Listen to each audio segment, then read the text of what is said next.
All right, everyone, how are you? Welcome to this week's episode of our podcast.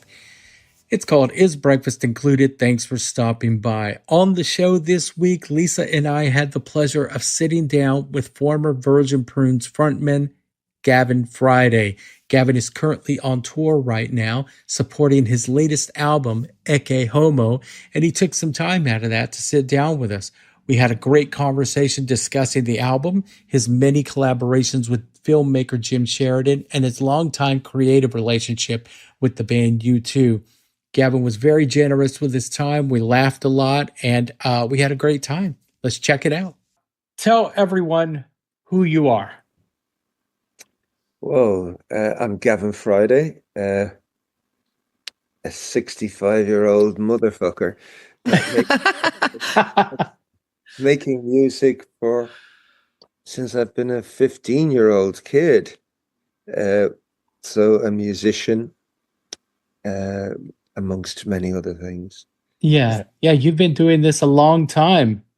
Yes, I formed a band in 1977 called the Virgin Prunes in Dublin City. And we lived a very colourful life on stage and off stage. And we came to an end around 1985. I think bands like the Virgin Prunes, which were, that saying, the light that shines twice as bright burns half as long. Well, we were so dramatic and spontaneous that we sort of set ourselves on fire in a beautiful way and ended around 85. And then I painted and did various different things for about a year or two, and then decided my real calling was music and started working on Gavin Friday's solo. How did your solo career change your relationship with music? It changed. The interesting thing is I grew up very much in the 70s. I was a 70s kid. I had no bad influences, as in no big brothers. So I was the eldest. So I was a naturally formed 70s kid. I didn't really like the 60s because I didn't really know it. The music of the 60s. As you grow up, you realize the greatness of all different eras. But in the 70s, it was glam rock, Mark Bolan, T-Rex, Bowie, and Roxy Music that sort of introduced me into music. And then it was punk in the mid-70s that gave me the keys to the car that basically said, you can form a band. Where when you're a kid, you feel the people like Bowie, etc., were like these gods that know make music. But punk gave us these keys to a car that we drove ourselves. And the thing I learned most was when I traveled, especially with the Virgin Prunes. I traveled all over Europe, and away from just being in love with the punk and the post-punk music of the early 80s, which is really when I traveled with the Virgin Prunes, I started discovering other things, other cultures, which is the beautiful thing about Europe as well. It's so small, but so different. You go into France and you start finding out about Jacques Brel and Edith Piaf and Chanson and Serge Gainsbourg. Then you go into Germany, you start finding out about the real origins of what they call krautrock or Neu and Can and all these influences on electronic music. And then even further back, I'm a huge fan of Kurt Weill and Bertolt Brecht. So really, when I went solo, I started taking aboard all those cultural influences that were outside of the realms of rock and roll and pop and punk, and started really educating myself about the vast world of music. I mean, I thought Johnny Rotten and Johnny Lydon was a punk, but Bertolt Brecht was a punk as well in 1930. And you start realizing how vast music is. And that's only touching on contemporary stuff. Look at jazz, look at orchestral, look at classical. It's a never-ending learning thing. It's so vast. Um, Yeah. They were all punks in their own way, you know.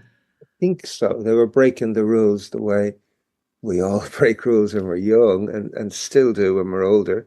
And then like you look at your your country and the music. It's like I was so uneducated about American music until I started going there, and you just see. I mean, the word jazz alone. Jesus, it's just incredible. It's probably the most organic thing America has produced is jazz thing. It's just phenomenal. Uh, but then, the alternative thing, I mean, punk really started in two places in my mind, in London and in New York. Uh, and you just look at the caliber of Talking Heads, Patti Smith, the Ramones, just television, possibly my favorite guitar band ever in the world. But it's just you feel blessed to be in this world.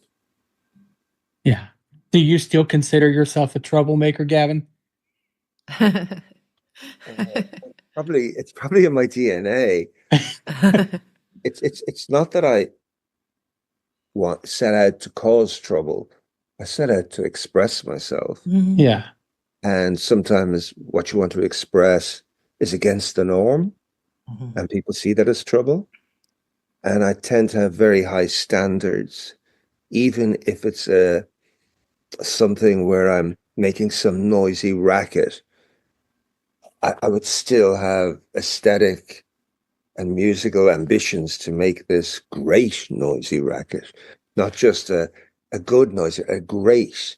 I think it's the thing, like, that I collaborate with you too. And what I'm always with them is pushing it further and further to break down that other wall and that other wall to see how far we can make something. I Yeah. mean, I'm having a discussion with some of my musicians today, just on a call, and we're just going, no, no, the boss here is not me. The boss is the show. The show is everything. So we've just got to push and push to make the show great. So if that's being a troublemaker, I don't care. Yeah. Yeah. You were a creative sounding board for Bono during the Joshua Tree, and I'm sure still now, but especially at that time. What do you remember about the emotional core of With or Without You as it was coming together? Myself and Bono have always been sounding boards for each other. It sort of goes back to just being kids, just learning instruments for the first time, forming a band for the first time. And it's like you go to your mates, your best friends. I say, I got a new song. I says, play it. You play a cassette, and I go, well, the chorus is great, but where's the hook?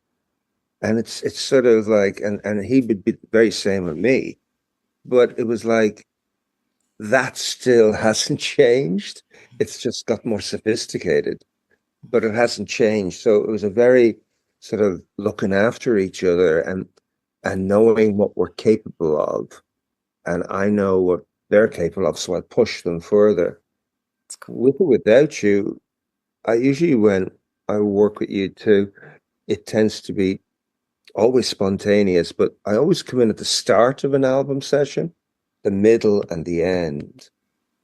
And at the start of Joshua Tree recordings, I heard the bones of Without You, and I was really fond of it. I said that song has something. Don't let that go. That really has something.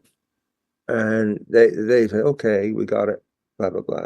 And a couple of months later, I was in and they were really beginning to get everything formed. And I said, "Where's With or Without You?" And he says, that's on hold. It's giving us trouble. We'll come back to it. Don't worry."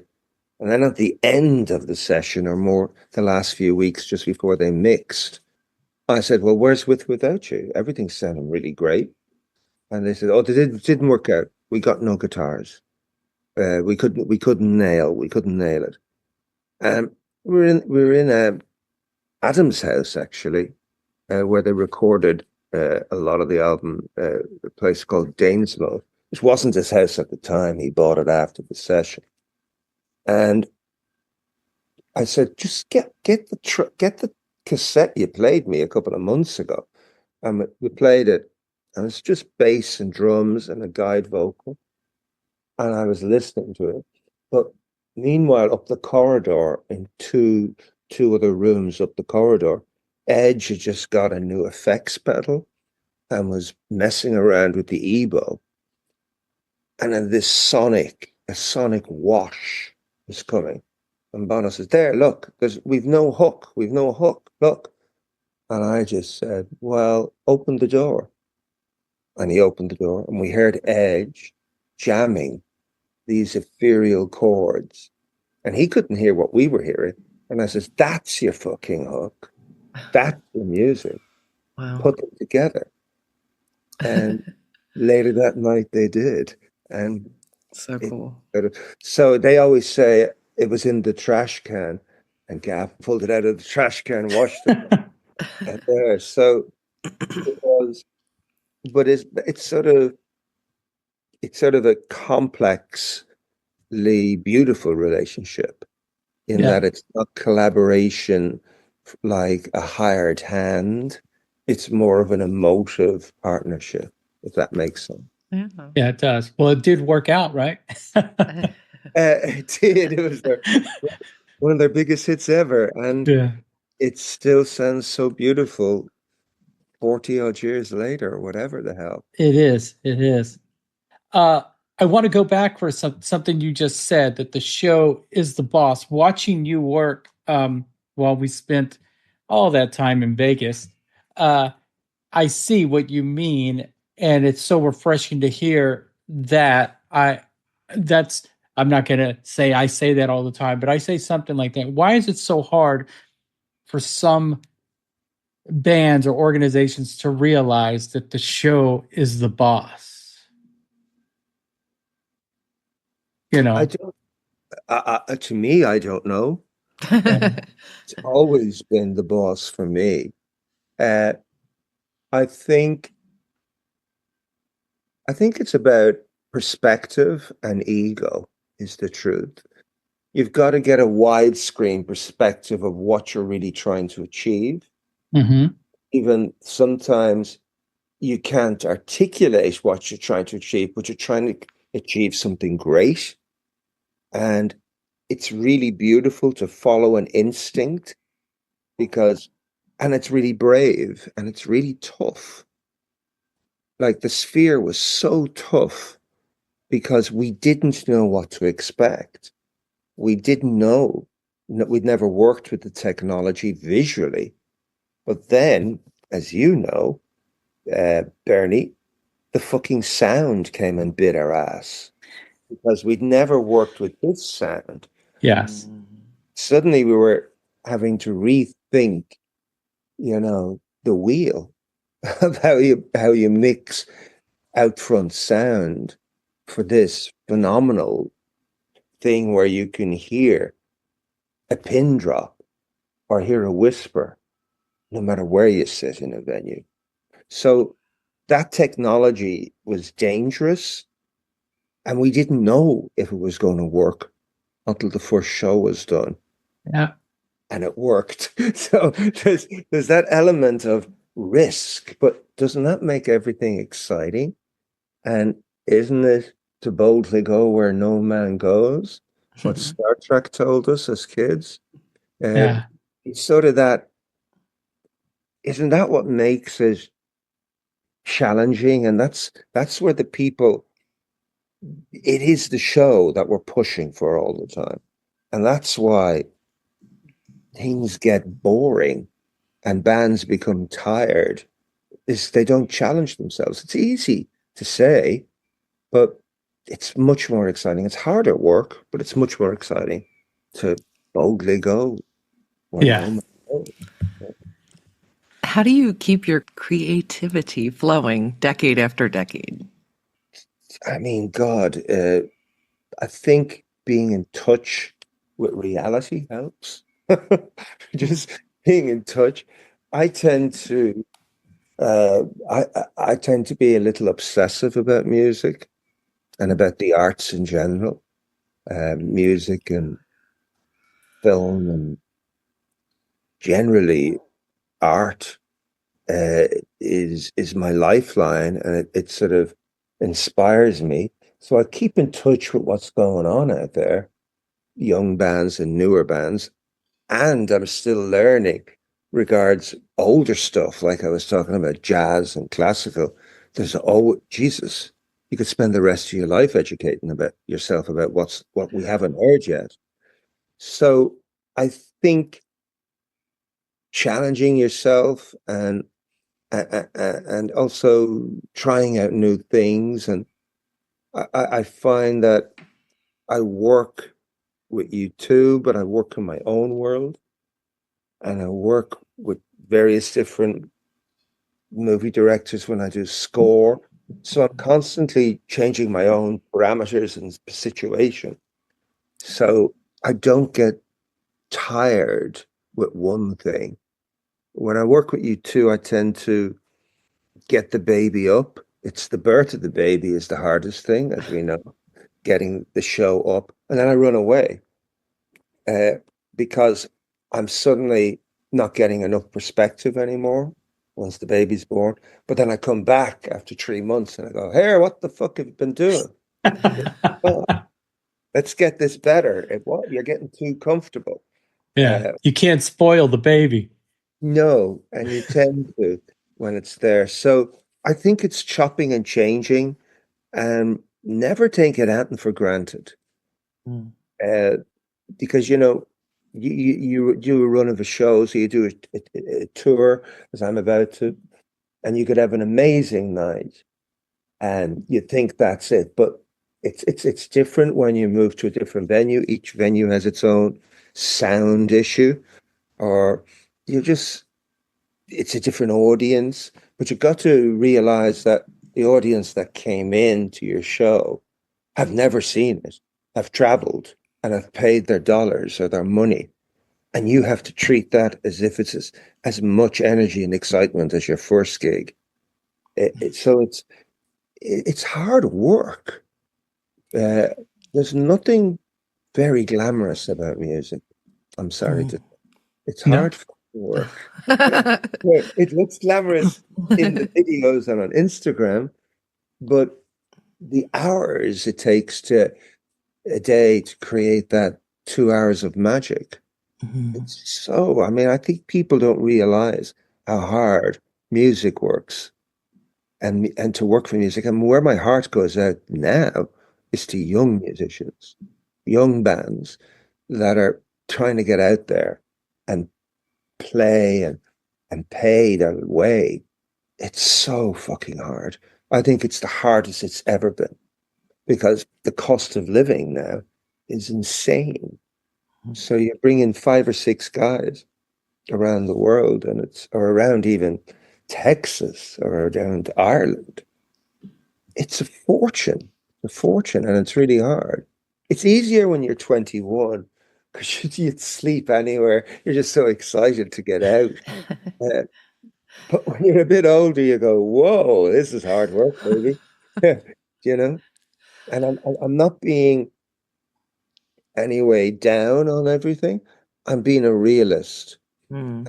Think I think that's how I get through things. I tend to be, for everyone thinking that I'm some sort of troublemaker, I'm quite a centered realist. You know what I mean? You mentioned just now that you scored films. How is composing for the screen different from songwriting? It's very different because the boss is the director and he or she is the boss and they have the last say and the final say. And they sort of tell you what they're looking for. But the real boss is what's on the screen. And you can't get in the way of narrative or the drama, or if there's a bomb going off or whatever. And I was very blessed and lucky to, for the first time, I worked with a director to work with Jim Sheridan, the Irish director who made In the Name of the Father, My Left Foot, and In America, numerous great movies.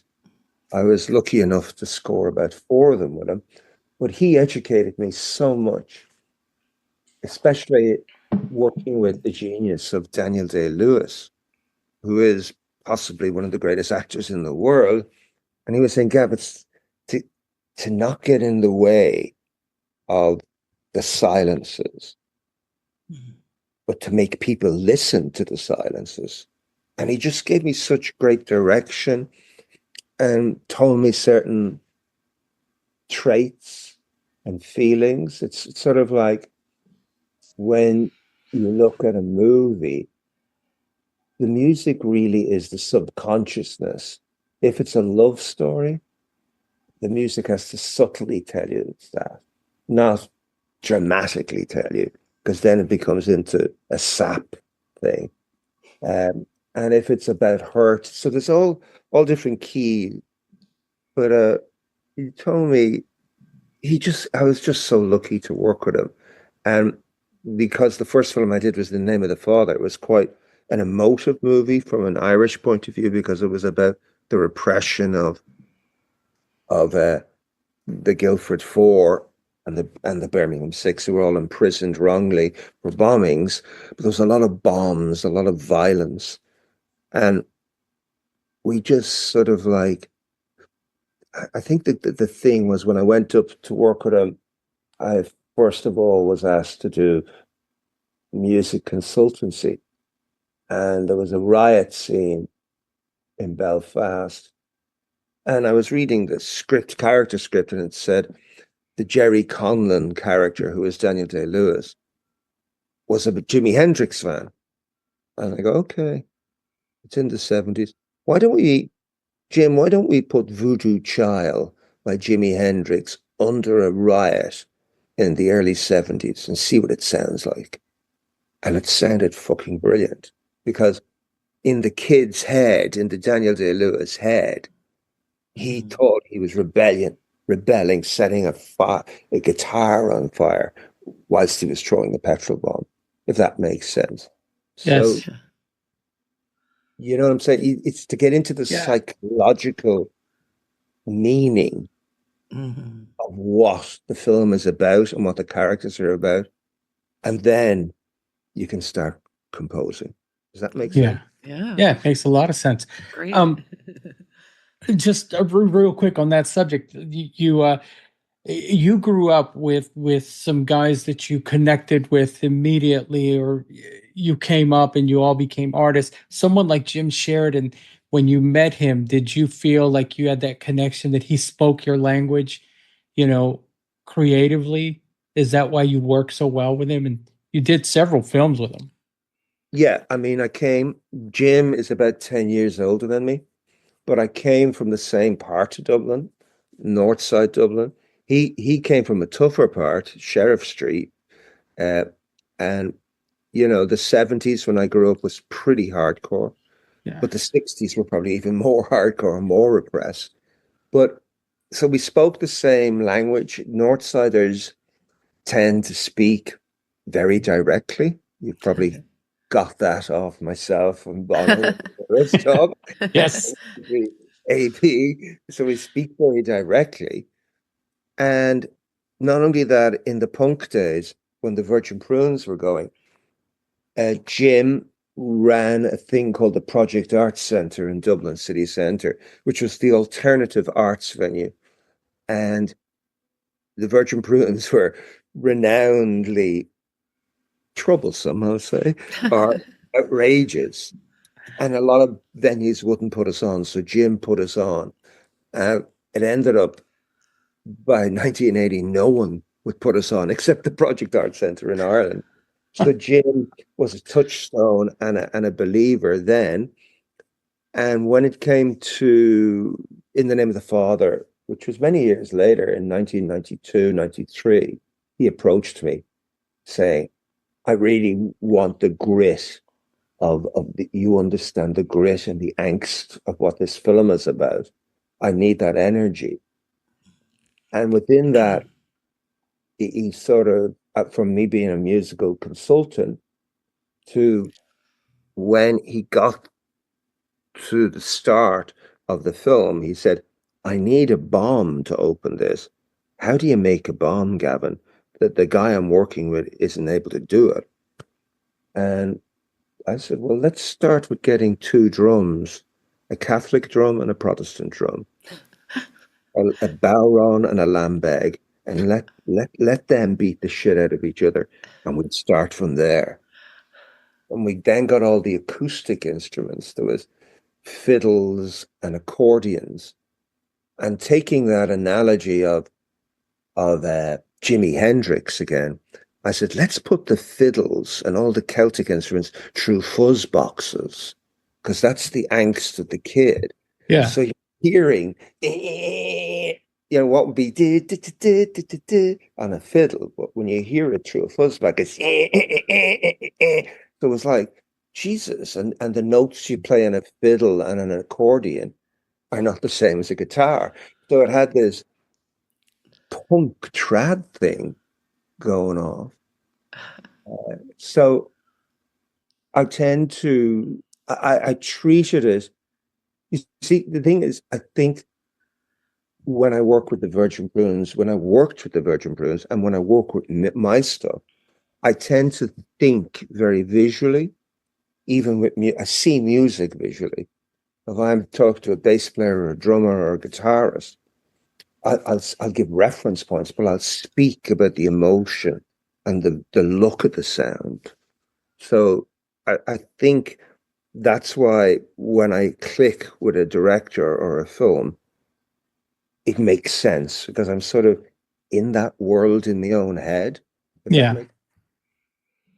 Yeah, that makes a lot of sense.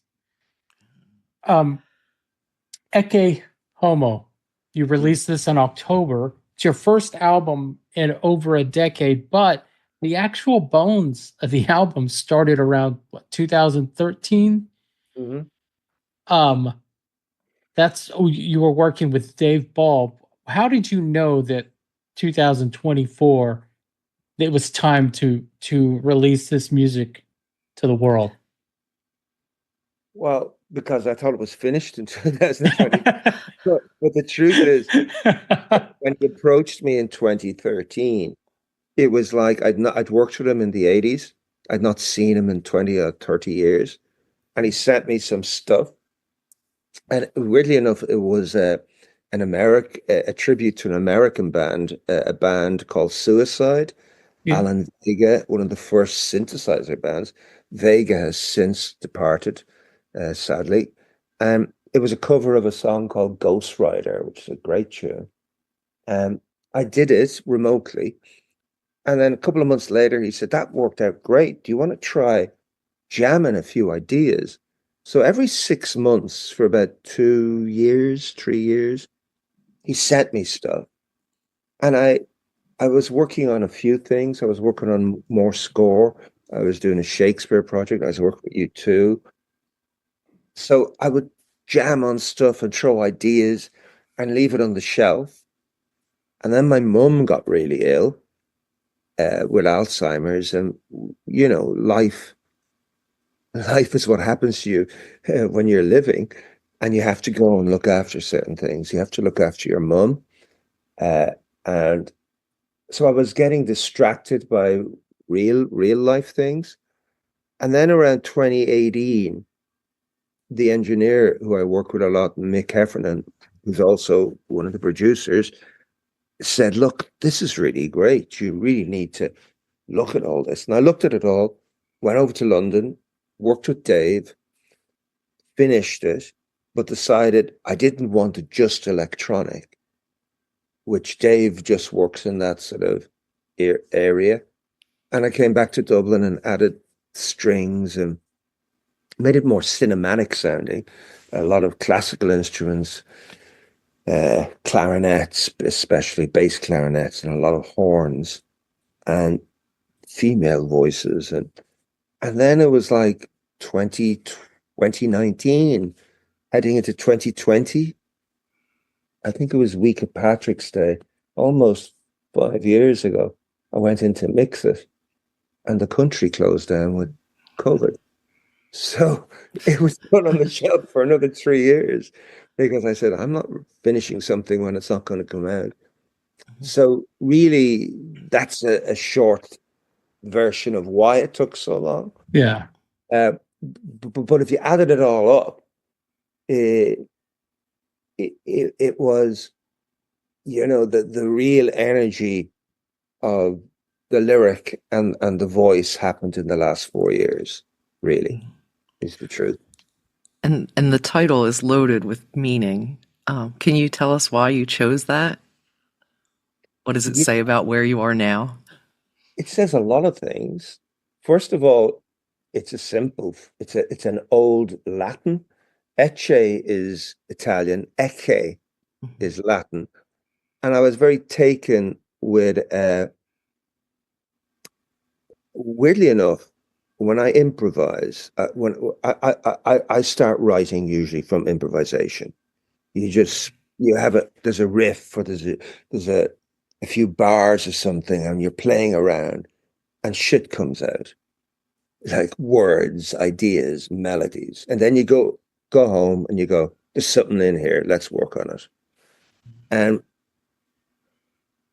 I'm sad to say, in 2018, 2019, when I was jamming in London to this energy of Ecce Homo, the title track, it had that sort of Kraftwerk on punk speed feeling. So I said, there's anger in here.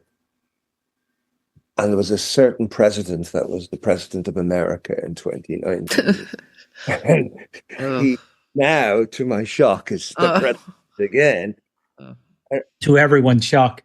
Well, it's a half the US's shock. Yeah, I went, because I'm quite learned in biblical references, and I'm quite learned in Shakespeare and stuff. They usually come out in jams, the stuff you sort of subconsciously know. And just the words, fight fire with fire. We can walk on water, we will die, we will live forever. Ecce Homo came out of nowhere. And then I started like looking, I go, where did that come from? And really, that thing is a kick. It's a headbutt against the far right fundamentalism we're feeling everywhere in the fucking world at the moment, I'm sad to say. This organized, the anti-live and let live stance. Surely the most engaging and beautiful thing that's happened in the last 40 or 50 years is the embracement of living and let living, of embracing all colors, all creeds, all sexes, and just getting on with life. The most important problem we have is probably the fucking world is in trouble ecologically, let alone politically. So I just find all this so upsetting, that all this backwardness against women's rights and gay rights and trans rights and migrants' rights. And I go, my God, it's so backwards. So that's an angry song. Because the thing is, women are not going to back down. Neither are gays or trans. Neither are poor people. Neither are migrants. No one's going to back down. We've all opened the door and seen the way. And the way is complicated because the world is complicated. But we can all live and live together. Color, creed, and sex. Absolutely. And it's even more politicized with how crazy the whole world is. And I think it's just fear and misknowledge, knowledge gone arseways. They'll turn around and say the worst thing in the world is this thing called fake news. Where misinformation and people that aren't that educated reading things wrongly. You know what I mean? Mm. This is a time bomb we're talking about. Yeah. Don't know what. It's a mess. I don't have the answers, Yeah. but I Help us. do know truth and love will win out, because greed eats itself and blows itself up in the end. Yeah. I particularly like on Ecce Homo the bridge. I guess the bridge, middle eight. I don't know. Yeah, yeah, The power to give, a world I know. The power to take, a world I know. Power to hate, where the hashtag is heaven or hell. Like that. That's pretty powerful. Do you think it's an artist's responsibility to speak out like that? Like when they have a platform, do you think it's their responsibility to speak absolutely, out? absolutely. And I think, and I pray that the young bands that are coming up in America start speaking fire, start speaking what they thought. I grew up with that. It's in my DNA, Bernie. I grew up in the punk era. I was unhappy with the wrath of the Catholic Church when the country was very repressed. I sang about it. I was angry about it. Uh, I was angry with the politics of Margaret Thatcher and, early Reagan Thatcherite sort of, they sort of invented this greed, those people way back in the 80s. Yeah. Uh, and everyone was outspoken. Everyone was outspoken in a band. Even if you're in the fucking Human League, they were singing about the Lebanon. You know what I mean? Like, it was just everyone was there. And it seems to have died down in the last 30 years. Uh, Young people, where music has changed so much. More people are listening to it than the era when I grew up. And it's now seen as to me, music was a way of life, was an outlet, was an expression, not not a job, Yeah. not a job or not a hobby. And now, but we'll see. We'll see. I think when people's rights are being taken away, people will react. I guarantee you there's going to be some of the greatest female and gay bands coming out of America, with just what they're doing to the laws against women and trans and homos. Do you know what I mean? Yeah. You already see the bones of that starting, You you know. can. Good, Yeah. good. That's trouble is always good. Trouble in the world is always good for music and arts, Yeah. even taking the money away from the arts. You know, Yeah. Mm. I mean, God knows what's going to happen. I hope they don't start banning musicians from coming to America. I Mm. hope, but it could happen. Yeah. I've seen stories of that, you know. The I believe is the UK subs recently were denied entry. I saw Uh, that. Yeah. yeah. Uh, God only knows. God only knows. But like the freedom of free speech, the right to free speech is that's in our constitution. It's in your constitution, isn't it? Exactly. Yeah. So far. Yeah. But Yeah, maybe it's not. I feel like you were talking about younger bands earlier, that it's everyone's responsibility to do it, but younger bands, when you I feel that if you approach everything with that passion you had when you were 15, whether it be picking up a guitar, falling in love, that if they take that passion, they'll make a change. I hope Personally. so. I remember when the horrible Columbine massacres happened, and you realize how hard America has had it. since 9/11. Imagine being born later than 9/11. Imagine being 20 now. That's a dark America they've grown up in compared to what we grew up with, isn't it? Yeah. It's a darker America. And I think, but you see, there's so much outlets now through computer, through whatever.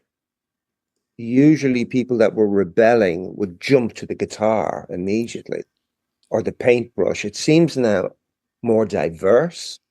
So I don't know. Maybe I'm talking rubbish. I don't know. Oh, Um, does anything scare you creatively? And if it does, do you lean into it or? you you're always scared and you're always nervous. I mean, I'm always nervous before, like that 3 minutes before you go on stage, when you're Mm. told side stage on and three, you're just nervous. And then once that you're on there, you can't be nervous. You have to go because you have to respect your audience and respect the show. But yeah, there's challenges, but I think if you I've been around the block and I know you've a lot of resources you can pull on. We've all gone through our sound hell where you walk on, I can't hear anything. You're still, but the guy in the front's going, what's wrong with him? Like they don't need to know you have a sound issue, but you sort of can get through it, that way. Yeah. But yeah, I mean, the most difficult gig I had in recent years was this is quite avant-garde. There's a musician, he passed away a few years ago. His name was Scott Walker, and he was in the infamous Walker Brothers in the 60s, a big pop star, but went very avant-garde. I think he was David Bowie's favorite artist of all time, big influence on Bowie, Scott Walker. But he brought out albums in the last 20 years of his life that would make Nine Inch Nails look like a pop band. They were quite heavy and avant-garde. And he did three shows in the Barbican, London, and he'd never played, and he wasn't going to play. He brought on different singers.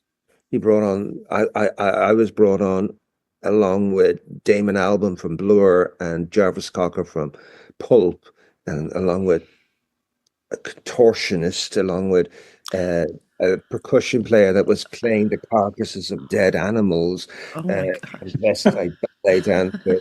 But I had to go out and sing to a 48-piece orchestra that were discordantly out of tune. And it was the greatest noise I've ever. And I said, "Whoa, where do I find my place? Where am I? I'm in hell."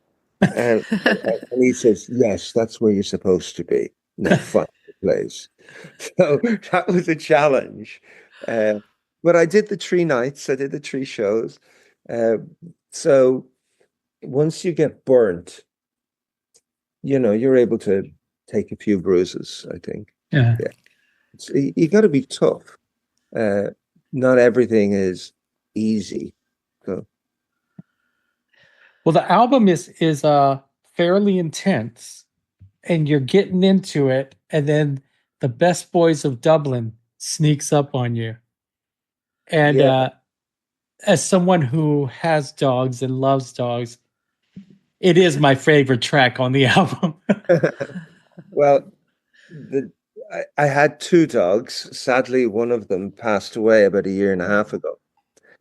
Ralph was his name, and Stan is fast asleep beside me. He's 15 now, which is a good age for a dog, and they're long-haired dachshunds. But Stan and Ralph came everywhere. Or when I'm in Dublin, they go into the studio, they sit under the couch, they hear, they know everything. And at one stage, like after a couple of hours, they want to go home. So I used to sing them this song. And the engineer says, let's just record it. So I recorded it. And then during the mixing, the final mixing, Ralph passed away. And I said, okay, we're going to celebrate this. Let's get a string arrangement. Let's turn this into a beautiful thing. And in a weird way, the album side one is intense in that sort of contemporary way, and side two and the rest of it is almost me looking, I'm reflecting a lot about the Hmm. past. And I just went, this needs a palate cleanser before we go into Lamento, which is a big, and it just fitted perfectly.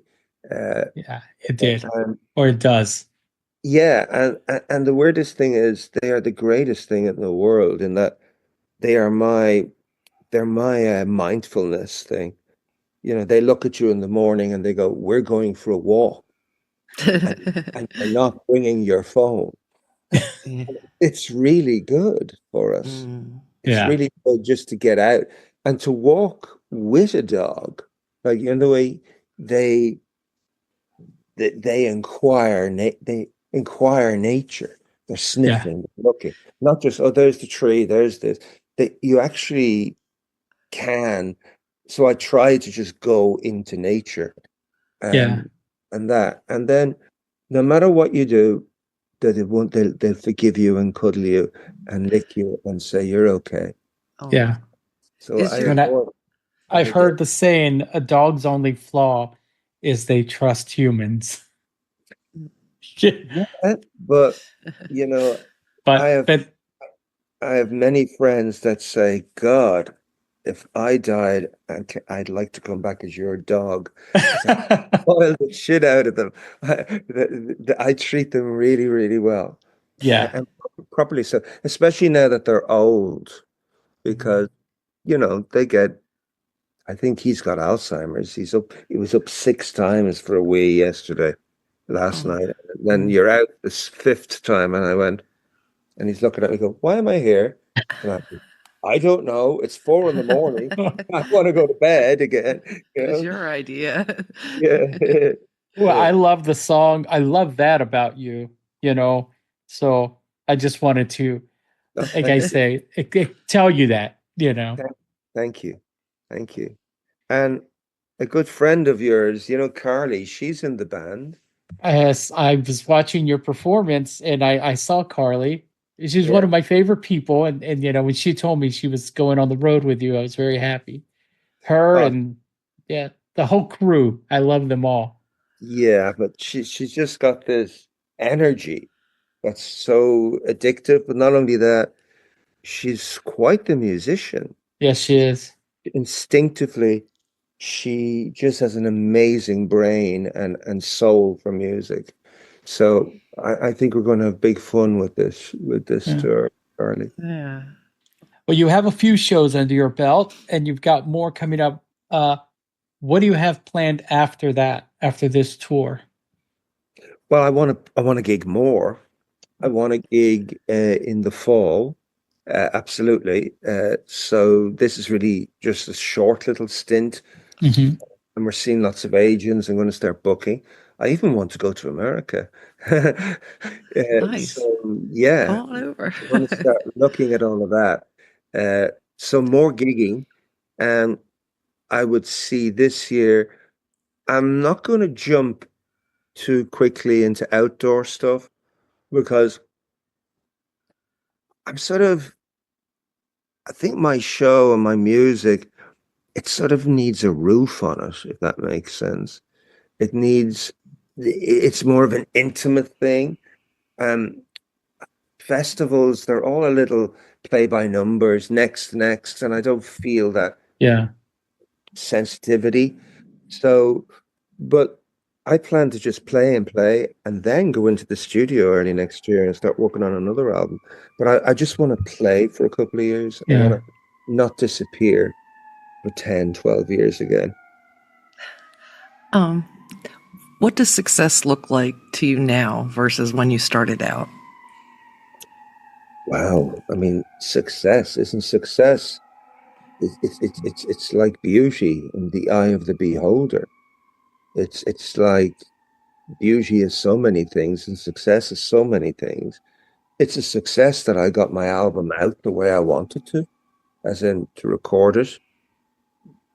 And in a couple of weeks, when I'm finished this, it will be a success that I was able to play to these people and carry on.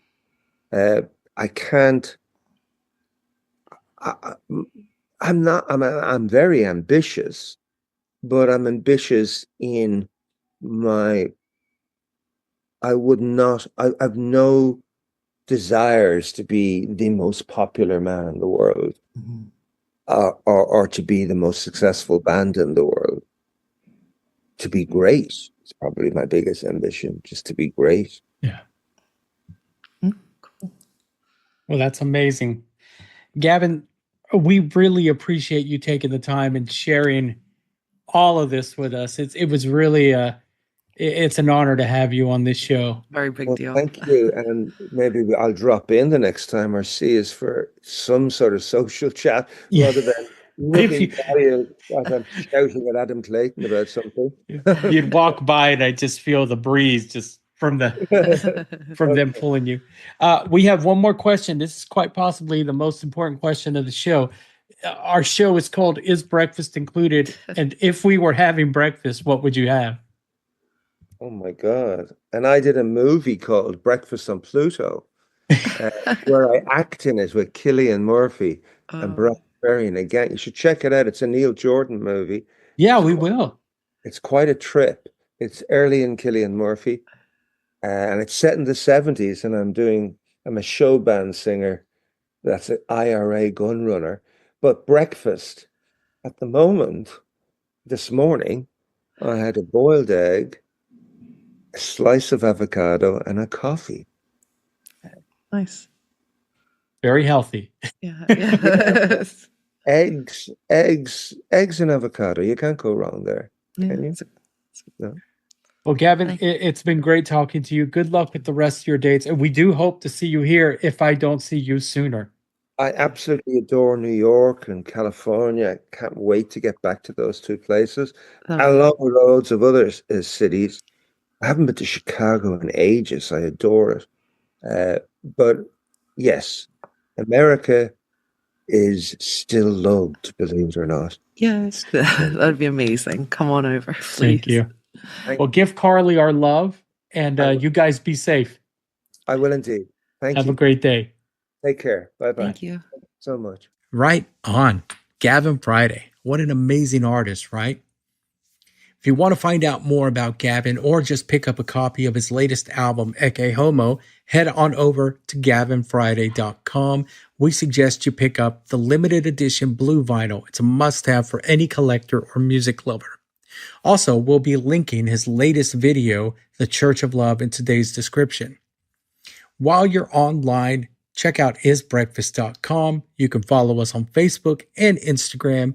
Check out our YouTube page. Make sure you subscribe, rate and review the show at Apple Podcasts. And hey, you've gone that far, you might as well buy a shirt, right? We'd like to send a special thank you to Carly Burns for helping us schedule this interview.